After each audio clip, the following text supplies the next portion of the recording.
que é um sintoma de baixa testosterona em alguém? Tipo, de verdade. O que alguém pode falar, puta, talvez eu deva ir me consultar? Olha só, é difícil falar baixa testosterona porque muitas vezes, Monark, o paciente ele tem uma testosterona que é baixa, mas para ele é normal. A gente chama isso de RCV, Reference Change Value, né?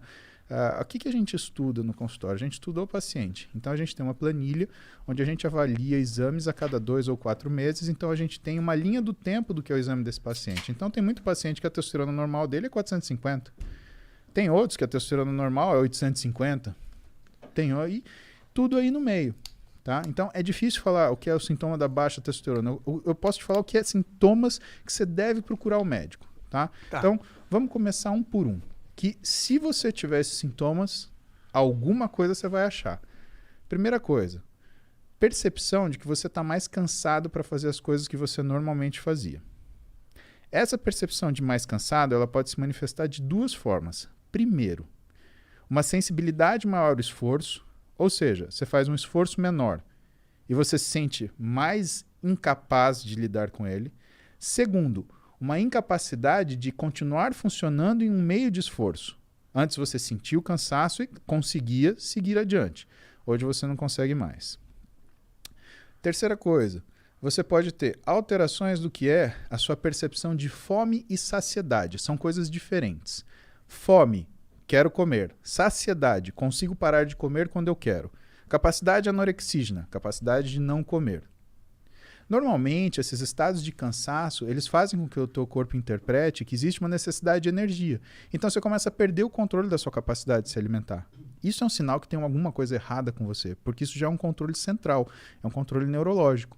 A gente tem sistemas muito delicados que cuidam disso. Interessante. E você tem que ser capaz de parar de comer quando você começa, e você tem que ser capaz de não comer quando você não quer. Só que não comer quando você não quer já é uma coisa que demora mais para você perder. Que é a primeira coisa que a gente perde. A gente perde a capacidade de parar de comer quando a gente começa. Outras coisas interferem aí e que tem muita relação com função hormonal. Né? Não só de testosterona, hormônios sexuais, mas tem função, o estradiol também conta nisso, mas tem função, por exemplo, tireoide. Né?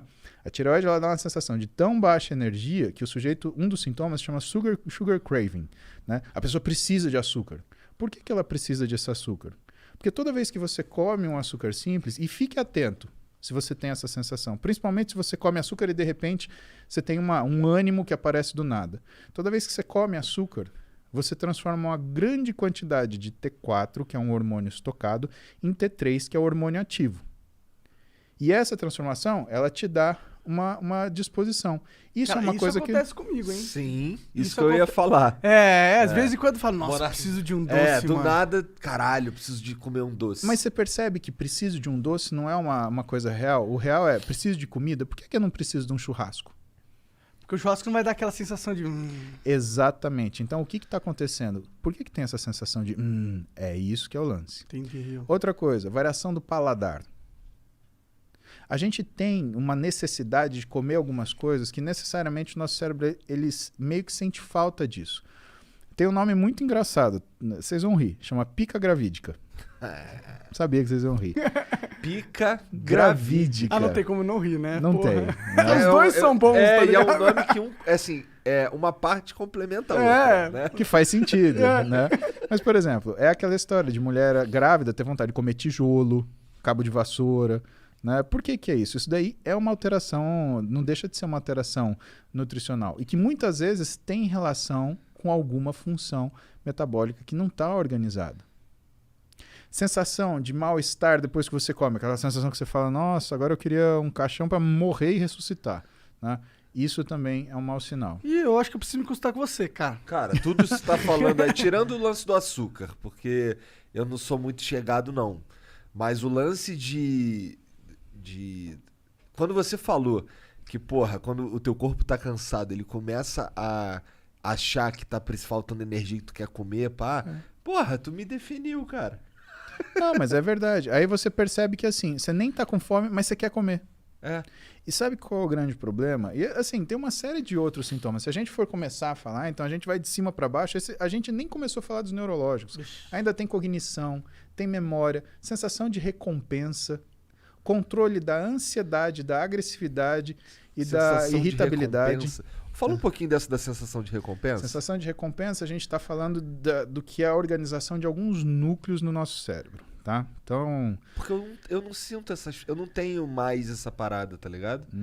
Claro que tem, você fica mó feliz que você ganha de alguém no jogo, porra. Não, mas não, porra, não é disso que eu tô falando. Mas esse é o mesmo Não, eu tô mecanismo. falando de, pô, por exemplo, eu não... Os caras falam pra mim assim, porra, pô, maneiro o trabalho que tu tá fazendo, ou coisas do tipo assim, no macro, não tô falando de um joguinho, tô falando no macro, a minha sensação é sempre de indiferença. Blazer. É. Então você está falando de dopamina e adrenalina, tá? Isso você vai entender, você nunca mais vai esquecer, tá? O nosso cérebro, ele tem linhas de nos proteger, tá? E essas linhas de proteção, elas alteram que a nossa tomada de decisão. Então existe um equilíbrio muito perfeito entre alguns locais. Vou falar os nomes para você escutar uma vez. Striatum dorsalis, núcleo accumbente, amígdala e núcleo ventromedial do córtex pré-frontal. Esses são 4 que a gente lida com mais frequência, tá? O striatum dorsalis é um núcleo de neurônios no nosso cérebro onde ele fica medindo constantemente os títulos de alguns neurotransmissores. Neurotransmissor, ele é simplesmente uma substância química que transfere uma informação de um elétron de um neurônio a outro. Perfeito, obrigado. E esses neurotransmissores, quando a gente olha isso, quais são os que a gente olha com mais frequência? Dopamina e noradrenalina. A dopamina é aquilo que desperta a tua iniciativa de fazer as coisas. Ela está concentrada aqui na sua região frontal da cabeça, que é o núcleo ventromedial do córtex pré-frontal, por exemplo. Por quê? Porque essa área, Igor, é o grande simulador do seu organismo. Então, se eu te chamar para, por exemplo, comer um ceviche, você simulou peixe cru, não quero. Paulo, obrigado, não gosto. O que não acontece, por exemplo, quando você está bêbado. Né? Quando você está bêbado, o que aparecer na sua frente, você come. Por quê? Porque você está desfrontalizado, você desligou o seu órgão simulador. Mas vamos continuar lá. Vamos pegar a propaganda do iFood. A gente estava aqui, 13h, 1h30, né? Por que nessa hora a gente jogou um sanduíche na tela? Porque o teu cérebro olhou aquilo e o teu núcleo ventromedial do córtex pré-frontal, ele simulou. Nossa, que bom seria se eu comesse um hambúrguer agora, porque está na hora do almoço. Seu nível de dopamina sobe. Você pega o seu telefone. iFood, hambúrguer. É a dopamina que te move pra tomar essas decisões, assim? Pediu o hambúrguer, beleza? Esse tá funcionando, Igor. Você teve... E aí, a gente vai chegar no lance da satisfação, tá? Só que quando esse hambúrguer chegou 40 minutos depois, algumas vezes, você já deve ter sentido assim, pô, mas eu tava com vontade de comer macarrão. O que é isso? A dopamina subiu, fez você tomar decisão, caiu e sobrou o quê? Sobrou para a noradrenalina, que é essa sensação de satisfação mais duradoura, fazer esse meio de campo. Só que quando chegou o hambúrguer, você queria macarrão. Muitas vezes a gente não sente essa satisfação porque existe uma incoerência entre o ato feito e o resultado dele. Guarda isso numa caixinha. Vamos voltar para o striatum dorsalis. Ele está medindo dopamina, noradrenalina. Pá, pá, pá, pá, pá, pá, pá, pá. Ele fala para o nosso núcleo accumbente o que está acontecendo. Ó, o título está assim. E o nosso núcleo accumbente, ele interpreta. Tô bem, tô mal. Exemplo. Tuas filhas vão ficar adolescentes. Aí, com 13 anos, elas vão pedir para você levar elas para Disney e o dólar tá R$4,50. Cara, você vai fazer das tripas coração, você vai pagar uma passagem caríssima, fila, lá. Quando chegar na Disney, e assim, ela tá aqui em São Paulo, eu quero ir, porque se eu não for, eu vou morrer, porque todos meus amigos foram, só eu não fui, você não gosta de mim, minha mãe não me ama, eu fui adotada. Cara, é toda... Coisa de adolescente. Exatamente. É. Chegou na Disney, pisou na porra do parque. Ah, essa isso.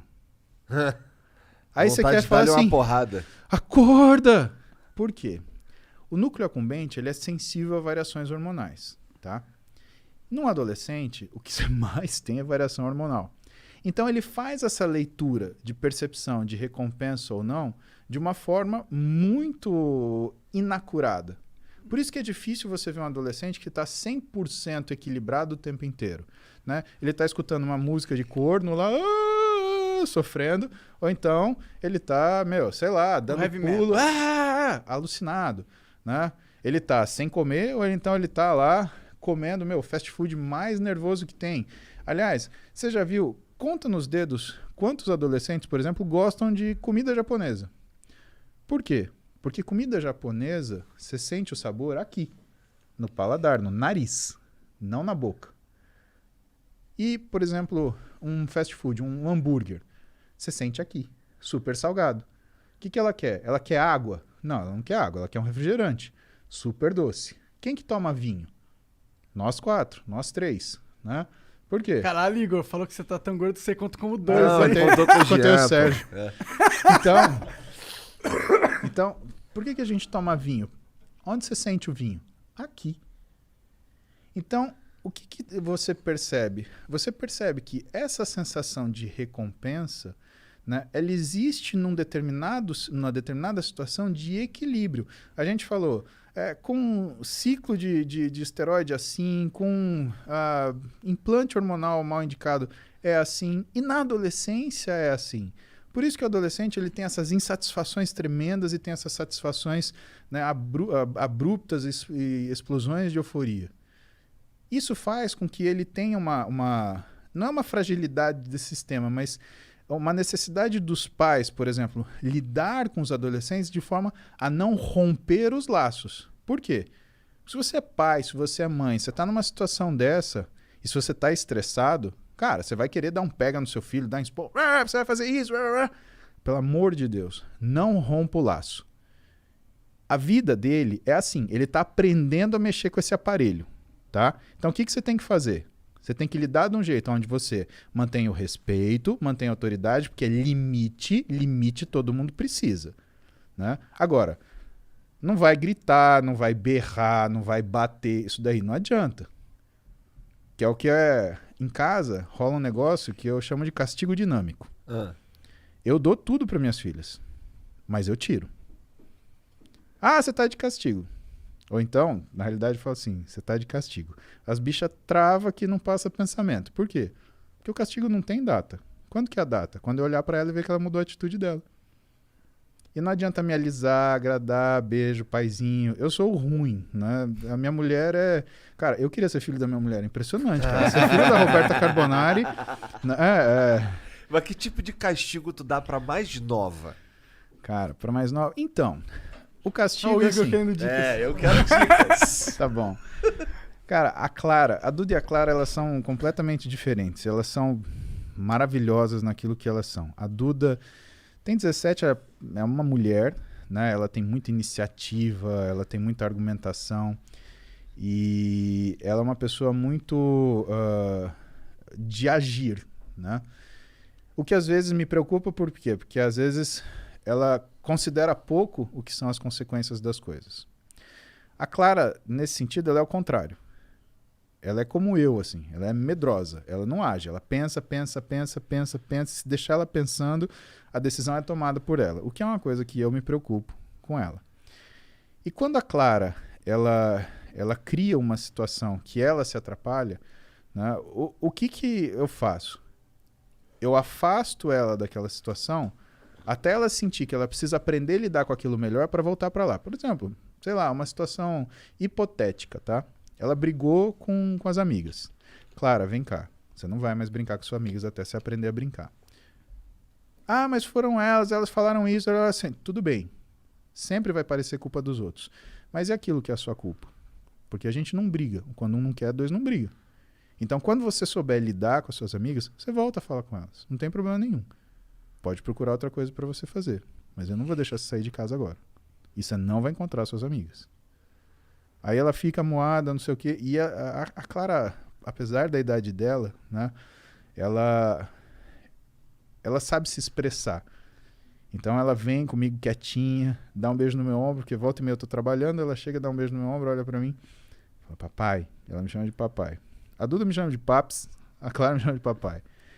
Papai, eu entendi o que o senhor falou, eu não posso fazer isso. Você aprendeu isso? Ótimo, pode sair pra brincar. Se isso demorar um dia, Igor, é um dia de castigo. Se demorar um ano, é um ano de castigo. Se demorar uma vida.